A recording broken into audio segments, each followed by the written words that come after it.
भारत ने अपने सच्चे रतन को खो दिया। मुंबई के ब्रीच कैंडी अस्पताल में कल रात रतन टाटा ने अंतिम सांस ली। एक असाधारण बिजनेसमैन के रूप में पूरा देश और कॉर्पोरेट इंडिया में रतन टाटा को एक असाधारण बिजनेस लीडर के रूप में जाना जाता है, लेकिन वो इससे भी ज्यादा एक अद्भुत इंसान के तौर पर याद किए जाएंगे। टाटा ग्रुप आज जहां खड़ा है वो रतन टाटा की दूरदर्शिता, उनकी विजनरी लीडरशिप की बदौलत ही मुमकिन हो पाया।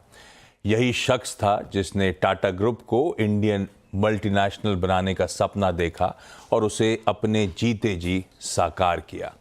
उनके बारे में आगे बुलेटिन में विस्तार से बातचीत करेंगे, लेकिन पहले देख लेते हैं इस वक्त की हेडलाइंस।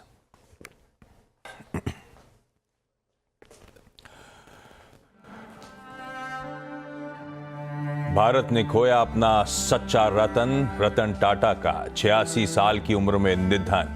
मुंबई के ब्रीच कैंडी अस्पताल में ली अंतिम सांस। कुछ दिनों से चल रहा था इलाज।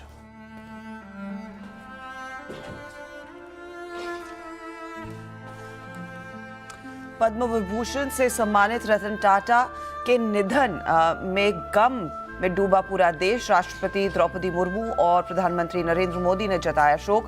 प्रधानमंत्री मोदी ने कहा, असाधारण व्यक्तित्व से धनी थे रतन टाटा।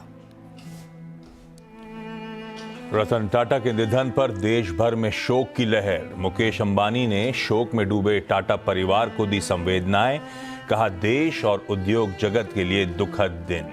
देश ने अपना महान और दयालु बेटा तो मैंने अपना एक करीबी दोस्त खोया।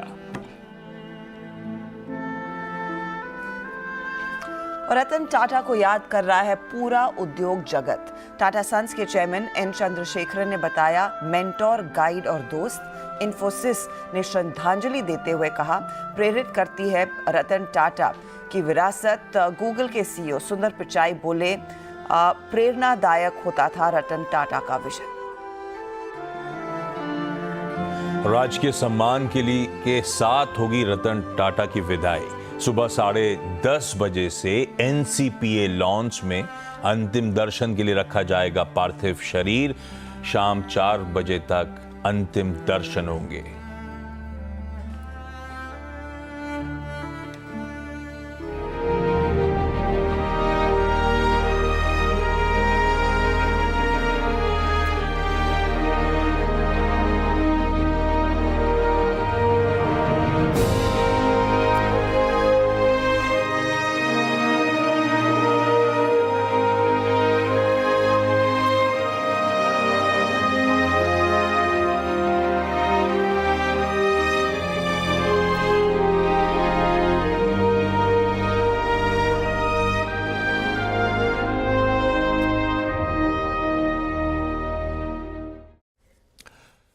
दूसरे सफल बिजनेस लीडर्स से रतन टाटा को जो बात अलग करती है वो है उनकी सादगी और सहजता।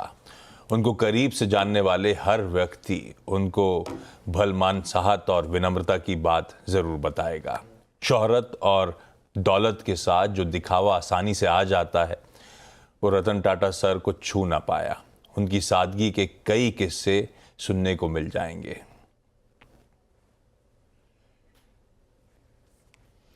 चैरिटी और फिलॉन्थ्रफी के लिए रतन टाटा ने दिल खोलकर काम किया है। इस खातिर उन्हें पैसे की कोई लिमिट ही नहीं रखी। अपनी दौलत का बड़ा हिस्सा उन्होंने शिक्षा, हेल्थ और गांवों में बेहतरी के मकसद के लिए दिया था। टाटा नैनो नहीं चली, लेकिन रतन टाटा की सस्ती कार लाने की सोच उनके इसी उदार सोच को दर्शाता है कि मिडिल क्लास को एक अफोर्डेबल कार मिले। बिजनेस में कुछ फैसले दिल से भी लिए जा सकते हैं। ये उसके बड़े उदाहरण थे। रतन टाटा के निधन पर महाराष्ट्र के मुख्यमंत्री एकनाथ शिंदे ने कहा है कि भारत का कोहिनूर नहीं रहा। रतन टाटा का जाना देश के लिए बड़ा नुकसान है। भारत का कोहिनूर रहा नहीं, हमसे बिछड़ गया है, ऐसा मैं कहूँगा। और रतन टाटा जी हमारे में नहीं रहे, ये बहुत ही वेदनादायी दुखद घटना है हमारे लिए, पूरे देश के लिए। पूरे देश का एक अभिमान था, हमारे महाराष्ट्र का भी अभिमान था। और आज मैं यही कहूँगा कि उनको देखकर लोगों में ऊर्जा आती थी, प्रेरणा आती थी, और वो हमारे महाराष्ट्र और हमारे भारत देश का अभिमान है, स्वाभिमान है। उन्हें हमारे सरकार ने उद्योग रत्न पुरस्कार, उनको कई पुरस्कार मिले, पद्मश्री, पद्म विभूषण, और जो भी पुरस्कार उन्हें मिले उनको देने से उस पुरस्कार की ऊंचाई बढ़ गई। तो एक देश सेवा, देशभक्ति से प्रेरित वो ये व्यक्तिमत्व थे। ऐसा इंसान होना, दोबारा मिलना, ये मुमकिन नहीं है, मुश्किल है। सही में देश का गौरव, सही कह रहे हैं, देश का रतन खो दिया हम सब ने। कल देर रात ये अपडेट फाइनली आया, ये दुखद न्यूज़ सामने आई। मुंबई के ब्रीच कैंडी अस्पताल में अंतिम सांस ली सर ने, और पूरा कॉर्पोरेट जगत क्या, पूरा देश गम में डूबा हुआ है। मेरे ख्याल से इस साल की अब तक की सबसे दुखद खबर। आशीष, देखिए क्लियर ये, और मैं तो ये कहूँगा कि धीरू भाई की डेथ के बाद अगर कॉर्पोरेट इंडिया के उसमें इतिहास में आप देखेंगे तो सबसे जो टावरिंग पर्सनालिटी थी वो। Yes. और आप कह रहे हैं कि बिल्कुल पूरा देश गम में था। मैं खुद कल पूरी रात नहीं सो पाया हूँ। आप ग्रुप पे देख ही रहे होंगे मैं किस तरीके से जब रात से मैसेज कर रहा था। कल लेट शाम को एक हिंट मिला था कि कुछ तो गड़बड़ है, तो हम थोड़ा सा उस हिसाब से तैयार थे कि कहीं कुछ खराब खबर आने की शायद तैयारी हो रही है, क्योंकि आई थिंक 2-3 दिन पहले भी जब न्यूज़ आई थी मंडे को तब हालांकि वो क्लैरिफिकेशन आया था, लेकिन कल एक हो गया था कि नहीं थोड़ा मामला सीरियस है। एक चीज़ मैं कहूँगा, लेकिन रतन टाटा जी का जीवन और उनकी डेथ, ये एक अपने आप में लोगों के लिए एक एग्जाम्पल है। जो रतन टाटा ने कहा था कि जब मैं जाऊं तो मुझे याद रखा जाए। आप देखिए ना, मतलब आज राजकीय सम्मान के साथ उनका अंतिम संस्कार होगा। रतन, जो आपने बात कही थी ना, जो धर्मेंद्र सर ने ये ब्लॉग में लिखा था कि टाटा नैनो नहीं चली भली, मैं स्टूडियो में था जब टाटा नैनो लॉन्च हुई थी। स्टूडियो में नहीं, मतलब न्यूज़ रूम में था जब टाटा नैनो लॉन्च हुई थी। तब मैं आई थिंक कोई 24-25 साल का रहा हूँगा। ये 2004-5 की बात है मेरे ख्याल से। और रतन टाटा खुद उसको ड्राइव करके लाए थे लॉन्च करने के लिए। न्यूज़ रूम में ऐसा कोई इंसान नहीं था जिसके रोंगटे ना खड़े हुए हों। सब खड़े हो गए थे और सब तालियां बजा रहे थे। ऐसा नहीं है कि वो देख पा रहे थे, लेकिन सब तालियां बजा रहे थे। वो उस तरीके की इज्जत उन्होंने कमाई थी। तो मेरे ख्याल से एक ऐसी टावरिंग पर्सनैलिटी, और एक जैसे कहते हैं ना, एक हिंदी में टर्म यूज़ करते थे, अजात शत्रु। मतलब आप बाकी इंडस्ट्रियलिस्ट के बारे में लोगों से बहुत कुछ सुनेंगे, रतन टाटा एक ऐसे इंडस्ट्रियलिस्ट है जिनके बारे में आप कभी किसी से कोई नेगेटिव नहीं सुनेंगे, कभी भी। मैं उनसे एक बार मिला था ज़िंदगी में सिर्फ, और वो भी बाई चांस की बात थी। मैं अलीबाग गया हुआ था और रतन टाटा जी अलीबाग आए हुए थे, और एकदम जैसे नॉर्मल एक इंसान होता है, एक टोपी पहन के, चश्मा पहन के, शॉर्ट्स पहन के, और आराम से घूम रहे थे। कोई सिक्योरिटी वगैरह कुछ नहीं था। तो वहाँ मुझे उनके साथ 5 मिनट बात करने का एक मौका मिला था। उसके अलावा खैर मैं उनसे कभी मिला नहीं, लेकिन बिल्कुल बहुत प्रेरणादायक रही है उनकी ज़िंदगी, और काफ़ी कुछ सीखने को मिला है रतन टाटा सर से हम सबको। सच में उनके विजन को, उनकी वो कहते हैं इम्पेकेबल इंटेग्रिटी को, और सबसे इम्पोर्टेंट इन सब के साथ साथ वो फिलैंथ्रोपिक एक्टिविटीज, चैरिटी, वो हाईलाइट रही उनके जीवन काल की। राकेश झुनझुनवाला ने एक बार एक बात कही थी कि जब उनसे पूछा गया था कि आप इतना कॉन्फिडेंस क्यों है आपको टाटा ग्रुप के स्टॉक्स में, उन्होंने कहा कि देखिए टाटा ग्रुप जब इतनी चैरिटी करता है, जो एक ऐसा ग्रुप है जो सबके लिए सोचता है, वहाँ पर अगर आप इन्वेस्ट करेंगे तो अपने आप आपका पैसा बनेगा। क्योंकि क्या है, अगर आप चैरिटी करेंगे तो भगवान आपको और पैसा देगा। ये नियम है दुनिया का। तो ये एक और रीज़न था। और आप देखिए टाटा ग्रुप का मेरे ख्याल से ऐसा कोई स्टॉक नहीं रहा होगा जिसने इन्वेस्टर को पैसा ना बना के दिया हो। एक भी स्टॉक ऐसा नहीं है मेरे ख्याल से। एक TTML को छोड़ दे, वो अलग बात है। उसके अलावा हर स्टॉक ने भरपूर पैसा बना के दिया। मैं आपको इसका एक एग्जांपल देता हूँ। जब टाटा कम्युनिकेशन ने, जब BSNL हुआ करती थी भारत में इंटरनेट की ओनली कंपनी, उसको जब प्राइवेटाइज किया गया था तो टाटा ग्रुप ने वो स्टेक खरीदा था। तो जो मेजॉरिटी स्टेक टाटा ग्रुप ने खरीदा था गवर्नमेंट से, उसके कुछ सालों के बाद उन्होंने रेसिडुअल स्टेक गवर्नमेंट ने बेचा था। वो जो गवर्नमेंट ने रेसिडुअल स्टेक बेचा था उसकी वैल्यू वो जो मेजॉरिटी स्टेक बेचा था उससे ज़्यादा थी। मतलब किस तरीके से उस कंपनी को उन्होंने टर्न अराउंड किया था और किस तरीके से उसको वो बना दिया था जो वो आज की डेट में भी जो टाटा कम्युनिकेशंस है, ठीक है, नमक से लेके साबुन से लेके आप कोई भी इंडस्ट्री, एविएशन, सबके पार्ट्स, टेक्नोलॉजी, सब कुछ मतलब। और आज की डेट में भी चाहे टाटा एलेक्सी हो, सॉल्ट टू स्टील, अब तो उसके बहुत बियॉन्ड भी आ चुके हैं। बहुत बियॉन्ड आ चुके हैं, बिल्कुल। हर्षदा, आज TCS की बोर्ड मीट होनी थी, कुछ इंडिकेशन मिल रहा है कि अभी तक बोर्ड मीट कैंसिल हुई है या नहीं उसका अपडेट नहीं है, लेकिन प्रेशर नहीं होगा, इंटरैक्शंस नहीं होने वाले हैं। मैं अज्यूम कर रही हूँ अनुज, पूरा मैनेजमेंट, पूरा बोर्ड रतन टाटा को कंडोलेंसेस और श्रद्धांजलि देने जाएगा। तो फिलहाल वो प्रेस कॉन्फ्रेंस रद्द हो चुकी है, वो बोर्ड मीट पर अपडेट आते ही उसे हम फ्लैश करेंगे। आप देख ही रहे हैं कि वो प्रेस कॉन्फ्रेंस, दरअसल प्रेस कॉन्फ्रेंस यानी कि आज बाजार बंद होने के बाद रिजल्ट्स आने थे टाटा कंसल्टेंसी सर्विसेज के। अब इस केस में बट ऑब्वियस है वो बोर्ड मीट पोस्टपोन होनी थी। आशीष, मुझे याद है जब नैनो के लॉन्च की बात कर रहे थे, अनुज भी वो मेंशन कर रहे थे, मुझे याद है कितना हम लोग सेक्टर ये वो कहाँ किस से देश दुनिया में बातचीत नहीं करी थी, क्या माहौल बना था नैनो का, लख तकिया कार का। और मुझे एक चीज याद है, उन्होंने ऑफ कोर्स कहा कि, और नैनो को लेकर वो पूरा विवाद था, पहले वो बंगाल में बनने वाली थी, इवेंचुअली अहमदाबाद या फिर सानन शिफ्ट हुए थे, और उनका सेंस ऑफ ह्यूमर कुछ और ही था। And I will always remember him for that, कि उन्होंने आकर कहा था कि हमें पहले लगा, नाम को लेकर बड़ा था कि कार का नाम क्या होगा, तो कई सारी अटकलें लगाई जा रही थी, और मुझे याद है उन्होंने बड़े स्टाइल से कहा था, पहले हमने सोचा कि इसका नाम ममता रखें, ठीक है, तो तब किसी को समझ नहीं आया और फिर रियलाइज हुआ ये बोल क्या रहे, फिर इवेंचुअली नैनो, नन्ही कार। मेरी खुशकिस्मती है कि मैंने उनसे एक बार मुलाकात की थी, वो भी एक बहुत ही प्रोफेशनल सेटअप में। आई एम वेरी जेलस कि अनुज एक पर्सनल सेटअप में उनसे मुलाकात कर पाए, लेकिन इतने शालीन, इतने काम, मुझे नहीं लगता कि भारत में इस तरह का कभी भी कोई इंडस्ट्रियलिस्ट रहा हो। हम कहते थे कि इतने सीनियर है तो शायद वो अपने आप में ही आ जाता है, लेकिन मैं टाटा ग्रुप के कितने सारे CEO से जब भी बात करती हूँ, उन्होंने हमेशा से ये कहा है कि उन्होंने हर किसी को टाइम दिया है।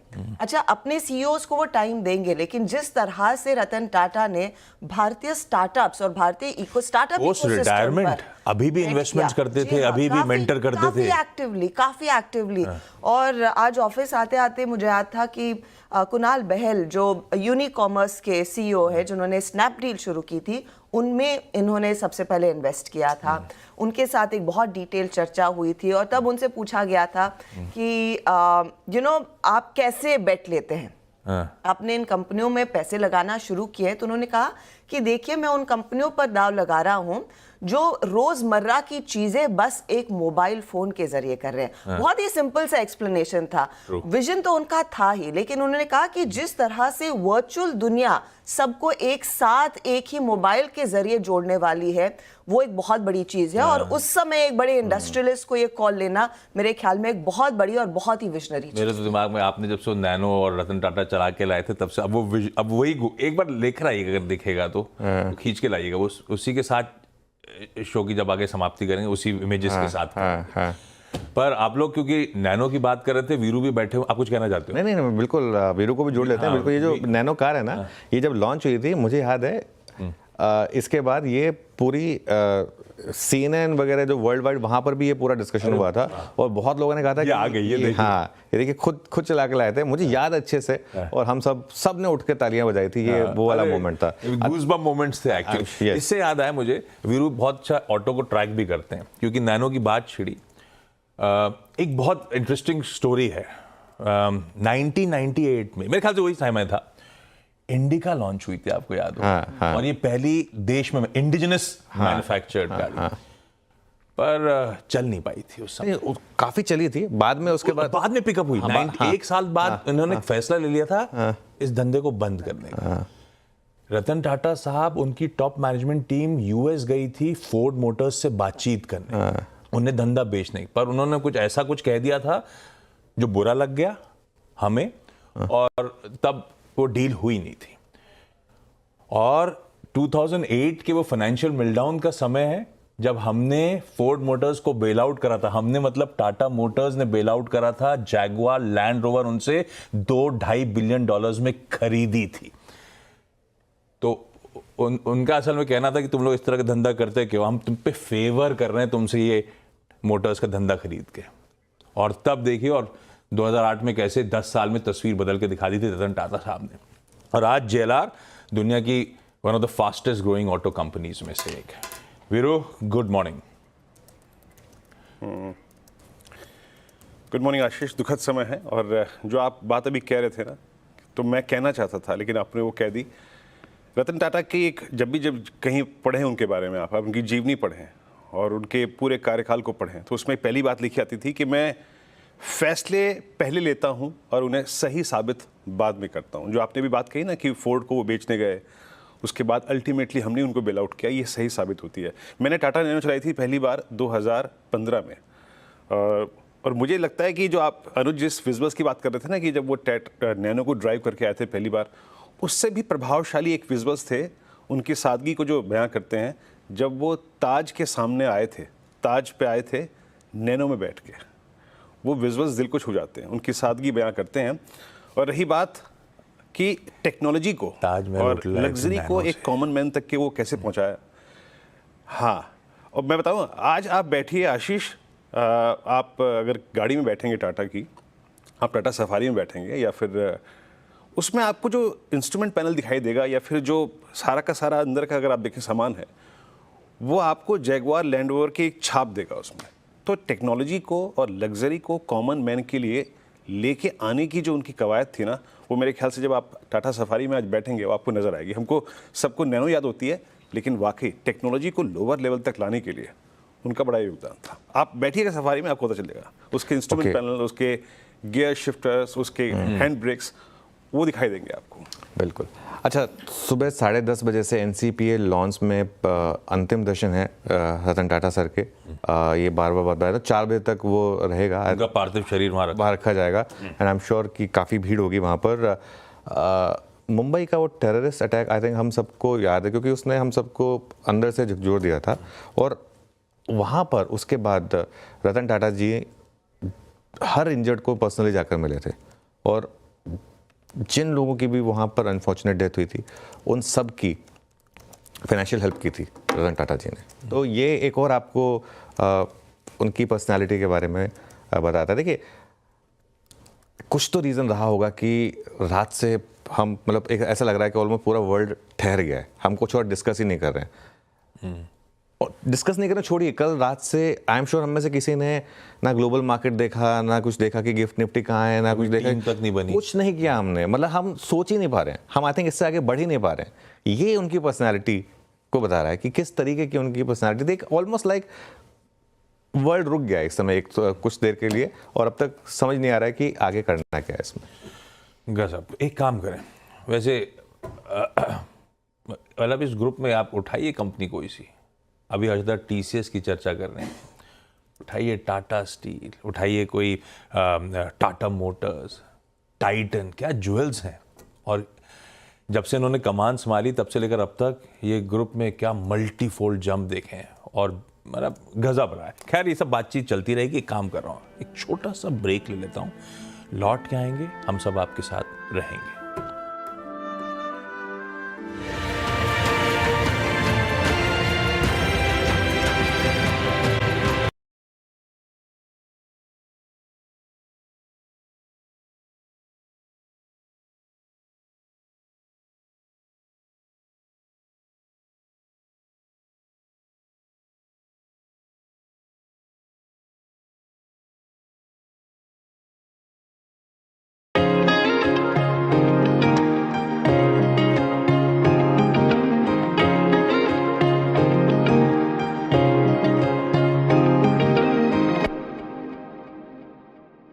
शाम सवेरे तेरी यादें आती हैं, आके दिल को मेरे यूं तड़पाती हैं, शाम सवेरे तेरी यादें आती हैं, आके दिल को मेरे यूं तड़पाती हैं।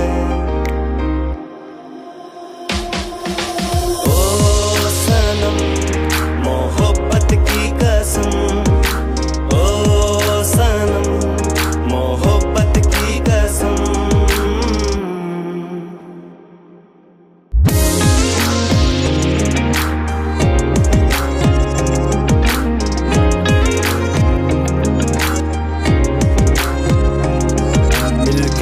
बिछड़ना तो दस्तूर हो गया, यादों में तेरी मैं मजबूर हो गया।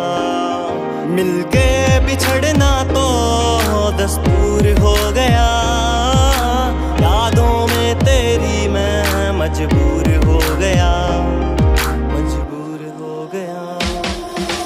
ओ सनम तेरी यादों की कसम, ओ सनम तेरी यादों की कसम।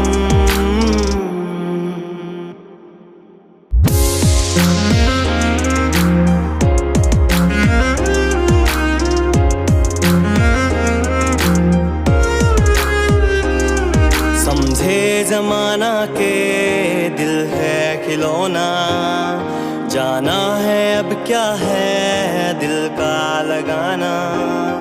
नजरों से अब ना हमको तुम गिराना, मर भी गए तो तुम भूल न जाना। आँखों में बसी हो पर दूर हो कहीं, दिल के करीब हो ये मुझको है यकीन। ओ सनम मोहब्बत की कसम, ओ सनम तेरी यादों की कसम, ओ सनम तेरे प्यार की कसम।